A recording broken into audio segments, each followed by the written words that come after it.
Okay, so I did my presentation on student motivation. Why student motivation? I chose student motivation because I find motivation to be inspiring, and in my future classroom, things like signs and posters with motivational quotes will adorn the room as they do my own room at home.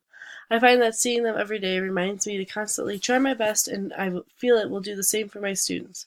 Because small inspirations like this can be so impactful, I would like to become more knowledgeable on other ways to use motivation in my future classroom. After rereading Chapter 6 in the Education Psychology textbook, I found a quote that helped me come up with my 5 questions. The quote was, "As you will see, differences in motivation are an important source of diversity in classrooms, comparable in importance to differences in prior knowledge, ability, or developmental readiness.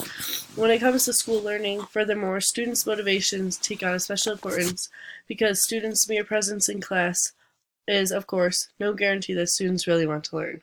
And then my 5 questions are: how can goal orientation affect motivation?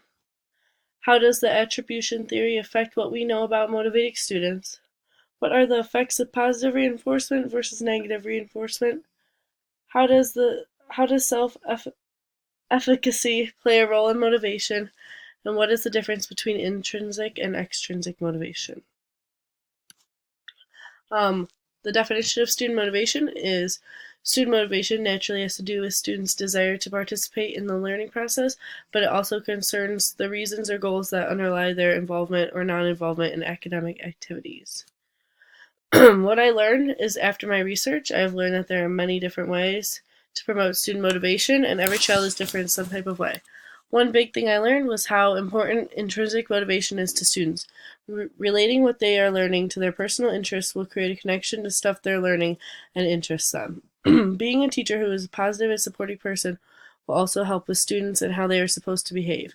An overall goal for a teacher is to try and create a classroom with students that are mastery goal orientated, where they are determined to master a skill that they new skill that they are learning, even if it may be out of their comfort zone, rather than just learning what they need to learn to achieve a good grade and stay in their comfort zone, which would be performance orientated.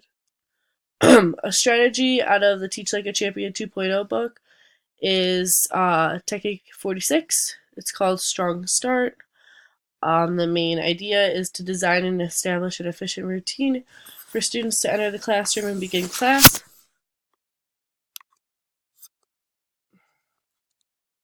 Right click or won't click. The key points of the strategy are: sets the tone for the day. Students learn to work with discipline, urgency, and efficiency as soon as they walk through the door. It leads to mastery because it helps them get a preview of the content they are about to learn or have already learned.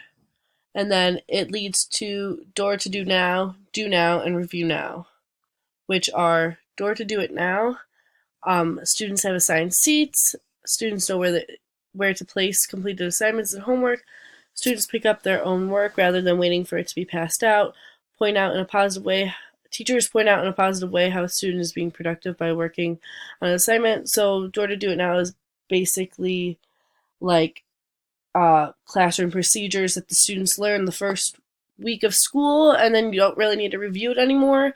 They should know it, and it helps maximize your instructional time, which it's the door to do it now, and do it now maximizes instructional time. It builds good habits, and students build their proficiency with already mastered skills. And then after they do that, you review it now, so it creates a sense of urgency. There's a lot of learning to do that day. So like they come in the morning and they have like work to do on the board, and they do it. They know it needs to be done in a certain amount of time. Students learn that once a lot of time is up, they must finish their thoughts in a quickly manner. And then after that, we review their work with the class and answering questions. Students are encouraged to change or add on their questions. And then how this might work in an actual classroom setting is: this strategy would work well in a kindergarten to fourth grade classroom. Let's say students arrive to school from 7:30 a.m. to 8 a.m. Once a student walks into class, they know to look at the board for the 4 daily questions that are asked, and then they're either related to the topic they're currently learning in a subject or a new topic they will be getting that day in class. The student knows they have until 8:15 to complete the questions or until the timer goes off for younger classes. The teacher may do a countdown to reinforce the students collecting their thoughts once time is up, so this creates like the sense of urgency. And then the teacher will go over the answers with the class, letting the kids participate and maybe calling on ones that aren't. Students are encouraged to add on to their answers and change them. The work may be collected, or the students may keep it. How this relates to student motivation. This relates to student motivation because when your students understand that when they get to class that they have a task at hand to do work on for a certain amount of time, they will be starting the day off productive rather than students coming in messing around waiting for others to get to class before their morning work. And here are my references.